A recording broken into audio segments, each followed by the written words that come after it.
നാലാമത് കേരള നിയമസഭ അന്താരാഷ്ട്ര പുസ്തകോത്സവത്തിന് നാളെ തുടക്കമാകും. രാവിലെ 11 മണിക്ക് മുഖ്യമന്ത്രി പിണറായി വിജയൻ പുസ്തകോത്സവത്തിന്റെ ഉദ്ഘാടനം നിർവഹിക്കും. നിയമസഭാ അങ്കണത്തിൽ ഒരുക്കുന്ന 300 സ്റ്റാളുകളിൽ 180 പ്രസാധകർ പങ്കെടുക്കും.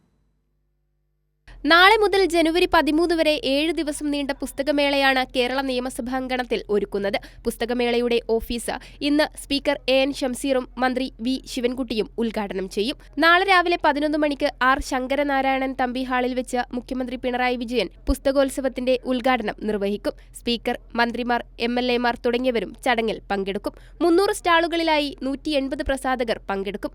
6 വേദികളിലായി പുസ്തക പ്രകാശനങ്ങളും ചർച്ചകളും എഴുത്തുകാരുമായുള്ള സംവാദങ്ങളും നടക്കും. മൗറീഷ്യസിന്റെ ആദ്യ വനിതാ പ്രസിഡന്റ് അമീന ഗുരിബ് ഫക്കീം, ബുക്കർ പ്രൈസ് ജേതാവ് ബാനു മുഷ്താഖ്, തസ്ലീമ നസ്രീൻ, റാണ അയൂബ് തുടങ്ങിയ ലോകപ്രശസ്തർ ഇത്തവണ അതിഥികളായെത്തും. നടൻ ശ്രീനിവാസന്റെ സ്മരണയ്ക്കായി പ്രിയദർശൻ, സത്യനന്ദിക്കാട്, കമൽ എന്നിവർ പങ്കെടുക്കുന്ന പ്രത്യേക സെഷനും ഇത്തവണത്തെ ആകർഷണമാണ്. വടക്കൻ കേരളത്തിന്റെ തനത് കലാരൂപമായ തെയ്യം ജനുവരി 8 മുതൽ 12 വരെ അരങ്ങേറും. സാംസ്കാരിക മന്ത്രി സജി ചെറിയാൻ തെയ്യാവതരണത്തിന്റെ ഉദ്ഘാടനം നിർവഹിക്കും. വൈകുന്നേരങ്ങളിൽ KS ചിത്ര, സിത്താര കൃഷ്ണകുമാർ തുടങ്ങിയവർ നയിക്കുന്ന 10 മെഗാ ഷോകൾ അരങ്ങേറും. കൈരളി ന്യൂസ്, തിരുവനന്തപുരം.